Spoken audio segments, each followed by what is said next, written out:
insurance or money, so I can't get medicine. Yeah. America, fuck yeah. America, fuck yeah.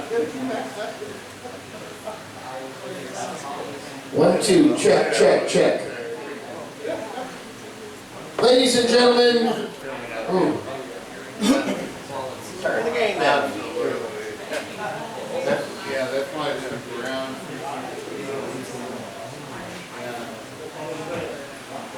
Daryl, what's wrong with this thing?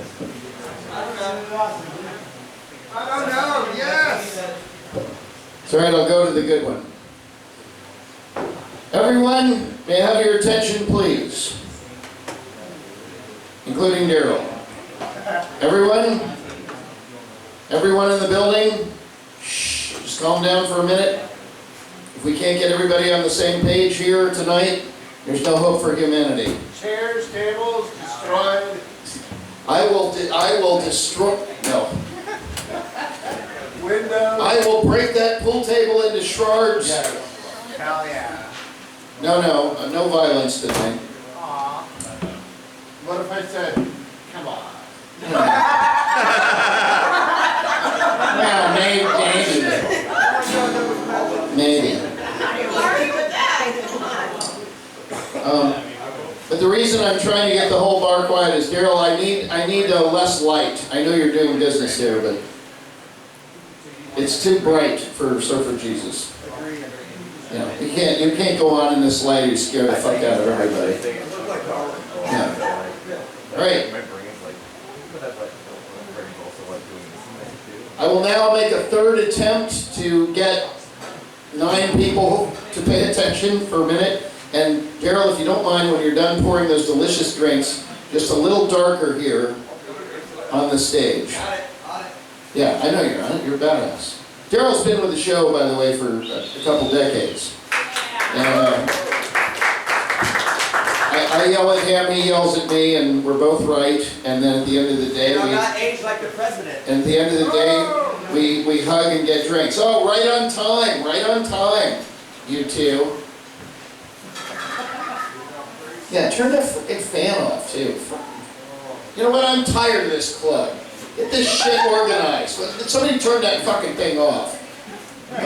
Nobody needs air in here. You should end it at the end of this year. Okay, see, notice how it's starting to become a thing now? Now, I would like to take credit for this, for bitching at everybody. Shh, quiet now. Just be quiet. Cállate la boca. You're gonna perform? You'll play? Yes. Okay, I got you on the list. I want to hear you sing. I know you have a beautiful... I'm very excited. Yeah. Okay. If this mic fails, I've got 2 others. Shh. All right. Ladies and gentlemen, let me at least start quiet, and then if it's quiet in the room, and after I introduce our next entertainer, it begins to get loud and nobody pays attention, that's on fucking him. It's not on me. I just want to start the waters calm. Because you know who's going to walk on those waters? Oh, it's so cheap the way I introduce you. Ladies and gentlemen, shh, hey, calm down. Just take it easy. Let me just start and then you talk. Hang on. Just calm down. Just give me a minute. You're new, I know, and I love you guys, by the way. But I think you're fantastic. Please welcome to the stage, Surfer Jesus.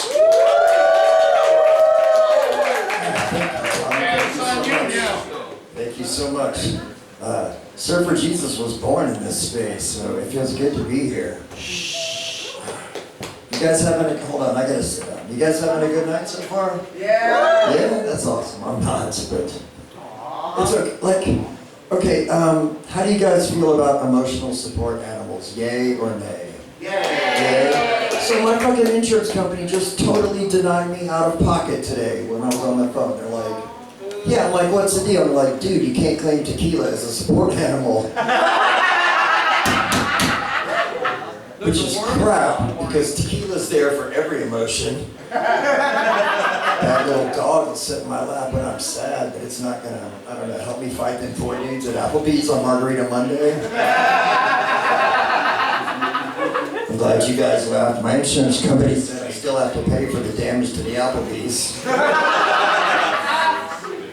And they were my car insurance company, stopped calling them, so. Oh, hey, check this out. You guys like my new knee brace? Right? I'm bringing, I get what you did there.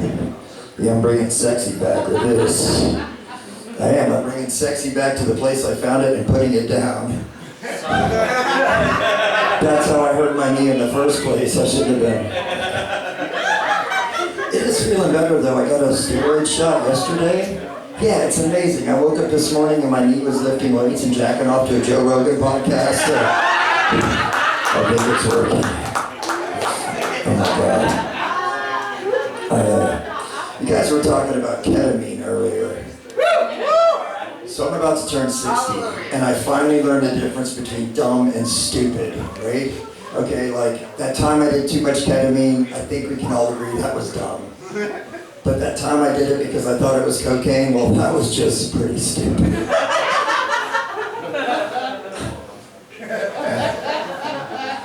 I have to...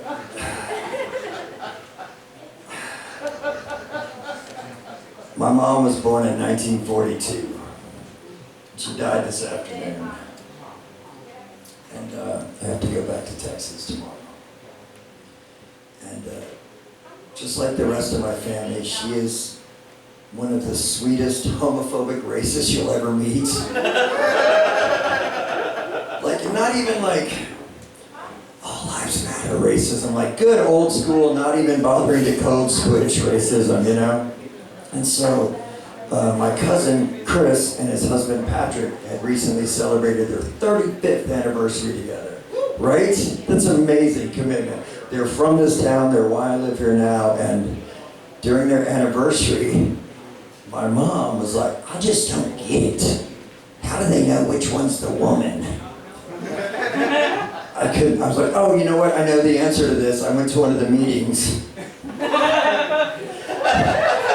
Turns out neither one is the woman. It's like their whole deal.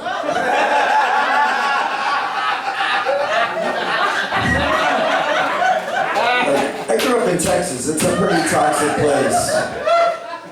But it was weird, like once I was after school and this dude's like, bro, you gonna play football? Like, I don't think so. And he's like, why, you gay? I'm pretty sure I'm just lazy, but fuck, let's have lunch. Like, if we're gonna go by irrelevant metrics, let's see. I have a fondness for sleeveless flannel. I've had 2 Subarus and I absolutely adore the Indigo Girls. Am I a lesbian from a 90s rom-com? Am I an offensive and reductive representation? I don't know, maybe. Yeah. But all that being said, I don't support gay marriage. Purely on a grammatical basis. Like, it's just marriage. Why aren't the straights trying to separate it? You know what I mean? People are gay. Weddings can't be. I don't care if, like, a leather daddy is marrying a drag queen. That's not a gay wedding. That's a fabulous wedding. Please invite me. But it's not gay. It's a wedding. Weddings can't be gay. But I think wedding cakes are totally gay.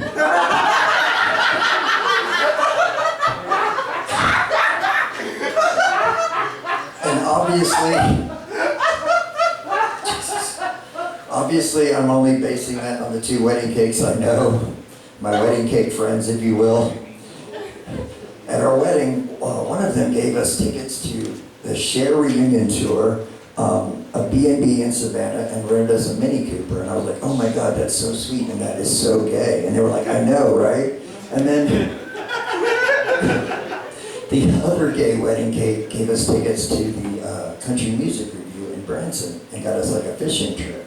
And like, oh my God, that's really sweet, but it's not very gay. And my other gay wedding cake friend said, fuck you, man. I thought we were friends. I'm sorry I don't fit into your image of what an other gay wedding cake should be. And I said, oh my God, other gay wedding cake.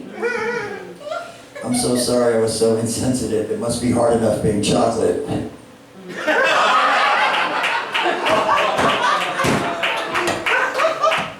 And look, I know I shouldn't make jokes about racism or homophobia. That's not funny. I should know I'm German. So my struggle has always been the final solution to a good Holocaust punchline when we have just burned through most of the material and I'm out here sifting through ashes looking for real gold. And I know there's so many reasons I should have said that. So many reasons, like 6 million or so, right? But the two most important ones are, first, I'm not really German, like I'm 23andMe German. And I have written a great punchline for a Holocaust joke. I'm just having a little problem with the premise. Turns out the Holocaust is a bit of a downer. But if I could just find a camp to concentrate for a little bit, I think I could come up with the right premise for this punchline. Sophie's Choice, rewards for rail travel. One child rides for free. You guys did not see that one coming.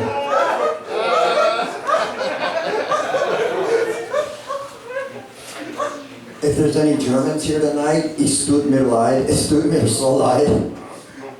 And any humans here, I'm sorry, that was terrible, I shouldn't have done that. Dad jokes about the Holocaust. I'll stick to mom jokes. It's like dad jokes can be funny, but mom jokes always score. Just like my mom, she was a whore, and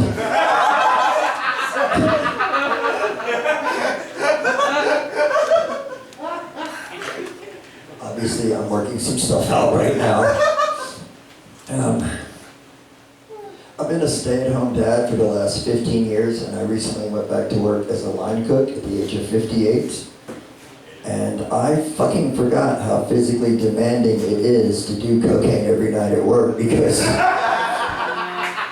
I don't think that's what they meant by line cook. Holy shit. So, being a stay-at-home dad in this economy feels like a privilege. I feel like a spoiled wife from the 50s, you know?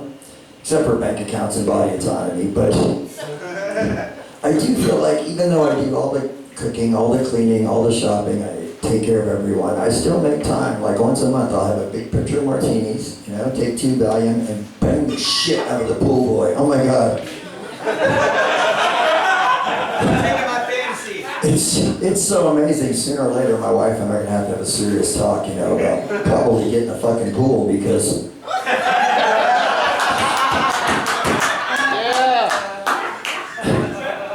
and I'm not coming out publicly, by the way. I'm from another time. I could never do that. God bless you if you did. But I just think it's impolite to talk with my mouth full. So I never even came up to the guys that I had sex with, because it just seems like an awkward thing to bring up. So,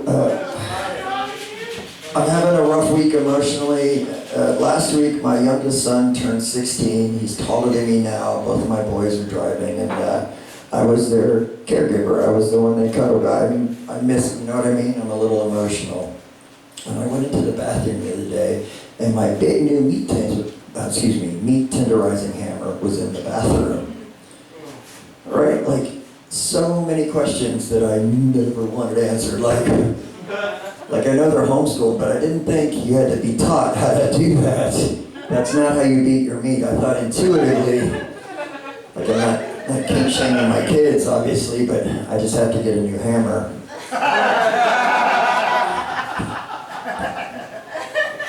I worry what I'm teaching them.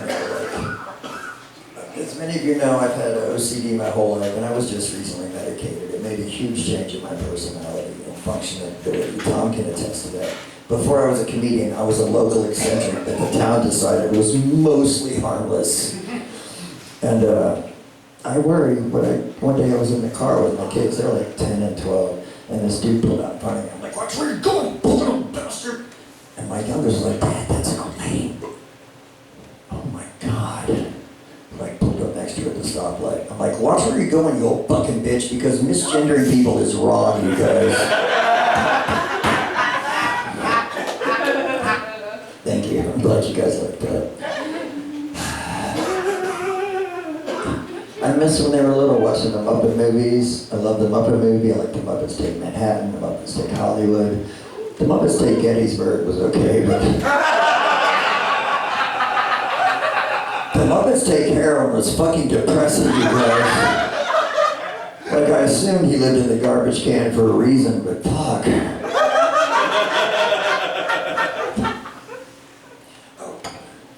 You guys know me, so you probably heard this joke on it. So I've got to introduce myself. I explained the Surfer Jesus thing, okay? And one of the lines is, I would never compare myself to Jesus. I don't need that kind of pressure. It's disrespectful. Plus, that guy promised to come again. I can't fucking promise to come the first time. Thank you. But I know they ain't drugs for that, but I can't do cocaine or Molly like I used to. Because I used to booth it with a Tic Tac. Yeah, the peppermint stick. You guys have heard of it. I call it a Kris Kringleberry because it's about giving, but never do that. That Tic Tac burns. Anyway, I'm not saying that's where I got the yeast infection. I'm just saying. So I did that joke to a room of people mostly younger than me, like in their 30s, and the guy down front was like, what's boofing?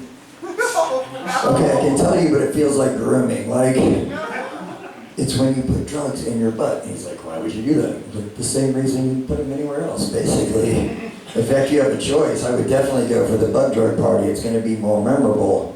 And he said, I would never do that. It's interesting. I did it 5 minutes after I heard about it the first time. True story, because I have really close friends and surprisingly few vulnerability issues. This is how the conversation went. All right, let's do a little bit of that thing.